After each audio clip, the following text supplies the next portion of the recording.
মাশাআল্লাহ। বলো তো আজকে আলোচনার বিষয় কি জান্নাত না জাহান্নাম? মারহাবা বলেন সবাই। বলো তো বাবু, জাহান্নামের খাবারটা ফলটা কেমন হবে? ফলটা কেমন হবে?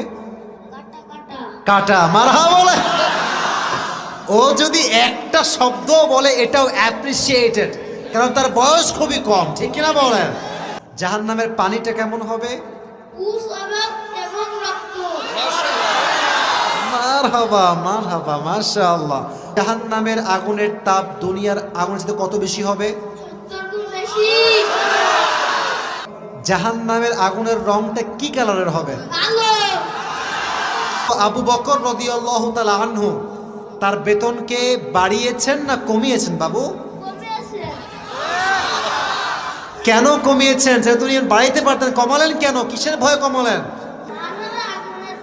মারহাবা বলেন। ওমর ফারুক